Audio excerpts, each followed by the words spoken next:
नमस्कार लेखक मित्रमैत्रिणींनो, माझ्या लेमीच्या या यूट्यूब चॅनलमध्ये तुम्हाला सर्वांचे पुन्हा एकदा स्वागत आहे। जसजशी दिवाळी जवळ येत जाते तसतसे दिवाळी अंकांसाठी मासिकासाठी त्यांना नवनवीन साहित्यही हवे असते। तर अशाच प्रकारच्या दिवाळी मासिकांच्या माहितीचे मी व्हिडिओ तुमच्यासाठी घेऊन येत असते। तर मला खात्री आहे की नक्कीच तुम्ही माझे व्हिडिओ लाईक करत असाल, जास्त लोकांपर्यंत शेअर करत असाल आणि अशा अनेक माहिती अजून अशा दिवाळी अंकांची माहिती तुमच्यापर्यंत तात्काळ पोहोचण्यासाठी तुम्ही चॅनलला सबस्क्राइब देखील केलेलं असेल। तर आज देखील मी तुम्हाला एका दिवाळी अंकाचीच माहिती देण्यासाठी इथं आलेली आहे। तर साप्ताहिक जनमंगल दिवाळी अंक, तर यांनी आवाहन केले लेखकांना की त्यांचं साहित्य त्यांना पाठवून द्यायचं आहे। तर कोणत्या प्रकारचं साहित्य त्यांना हवं आहे, तर प्रेरणादायी कथा, प्रसंग वर्णन, व्यक्तिचित्रण, ललित लेख आणि चैतन्यदायी कविता म्हणजेच प्रेरणादायी कविता। तर या स्वरूपाचं साहित्य त्यांना हवं आहे आणि त्यांनी त्यांचा मेल आयडी दिला आहे। तर त्या मेल आयडी वरती ते साहित्य पाठवून द्यायचं आहे। तर मेल आयडी मी पुन्हा डिस्क्रिप्शन मध्ये देत आहे। तर प्रेरणादायी कथा लिहा, कथा लेख यासाठी त्यांची शब्द मर्यादा आहे 1000 शब्द आणि कविता जर लिहायची असेल तर तुम्हाला ती फक्त 24 ओळींचीच लिहायची आहे। हे नियम आहेत त्यांचे। तर प्रसंग वर्णन, आता तुमच्यासोबत एखादी घडलेली घटना असेल किंवा तुमच्या आठवणीतला एखादा प्रसंग असेल, काही अनुभव आले असतील तर ते तुम्ही प्रसंग वर्णन या कॅटेगरीमध्ये लिहू शकता।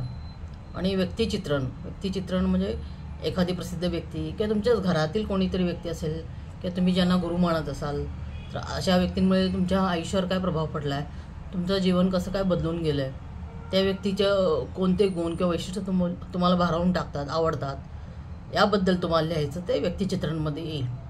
आणि व्यक्तिचित्रण लिहिताना शक्यतो ज्या व्यक्तीबद्दल तुम्ही लिहिणार आहात, ज्या व्यक्तीचं आत्मचरित्र लिहिणार आहात, त्या व्यक्तीची समोरून परवानगी घेणं खूप गरजेचं आहे। कारण व्यक्तिचित्रणामध्ये सत्यकथन केलं जातं। आणि ललित लेख यासाठी विषय तुम्ही कोणताही घेऊ शकता, विषयाचं काही बंधन नाही आहे। आणि चैतन्यदायी कविता, आता ज्या सदस्यांनी आपल्या की माझ्यातली मीची लेखन कार्यशाळा ज्यांनी पूर्ण केली आहे त्यांच्यासाठी हे विषय अगदी सोपे असतील, काहीच अवघड जाणार नाही आहे। कारण आपण लेखन कार्यशाळेत हे सगळे विषय व्यवस्थित सविस्तर यांचा अभ्यास आपण केलेला आहे। आणि कसे लिहायचे आणि शब्द कसे वाढवायचे, 1000 2000 शब्दापर्यंत कसं कथा लेख लिहायचे हे सगळं आपण कार्यशाळेत शिकलेलो आहोत। तेव्हा कार्यशाळा पूर्ण केलेल्या सदस्यांना हे विषय अजिबात आवड नाही आहेत, ते नक्कीच तुम्ही या विषयावर लिहू शकता। आणि सविस्तर आपण त्याबद्दल अभ्यासही केलेला आहे। त्यामुळे नक्कीच हे साहित्य साप्ताहिक जनमंगल यांना पाठवून द्या।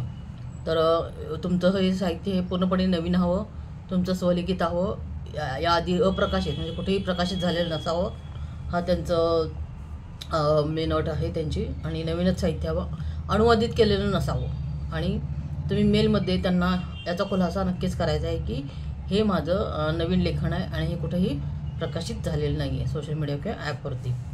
आता समजा एकाच विषयावर अनेक व्यक्तींचे लेख आले किंवा प्रसंग वर्णन काही लेख आले अनेक, तर त्यातले दर्जेदार आणि उत्तमच साहित्याची ते निवड करणार आहेत आणि त्यातूनच उत्तम लेखन त्यातून ते विजेते निवडणार आहेत। आणि इतर लेखकांचं जे साहित्य असेल त्यांना जर वाटलं की चांगलं साहित्य लिहिलेलं आहे, दर्जेदार आहे, तर त्यांचं रविवारचा साप्ताहिक अंक आहे त्याच्यामध्ये या लेखांचा ते जरूर समावेश करणार आहेत। तर त्यामुळे मग या विषयावर लिहिण्यासारखं भरपूर आहे। तर तुम्ही नक्कीच लिहा आणि तुमचं साहित्य लिहून झाल्यावर खाली नाव, पत्ता, नंबर आणि तुमचा एक फोटोसुद्धा त्यांना पाठवायचा आहे मेलमध्ये। फक्त मेलवरती ते साहित्य घेणार आहेत। आता तुम्हाला अजून अधिक माहिती जाणून घ्यायची असेल तर त्यांचा नंबरही त्याने दिलेला आहे, तो मी डिस्क्रिप्शनमध्ये देते, नंबर आणि मेल। तर खूप चांगला हा विषय आहे। तर नक्कीच तुम्ही सर्वांनी लिहिण्याचा प्रयत्न करा, लिहा आणि तुमचं साहित्य पाठवून द्या। आणि आपल्या या चॅनलला सबस्क्राईब करा आणि व्हिडिओ जास्तीत जास्त शेअर करा, म्हणजे तुमच्या मैत्रिणींनासुद्धा याच्यामध्ये भाग घेता येईल। पुन्हा भेटूया अशाच एका नवीन माहितीसह, तोपर्यंत धन्यवाद।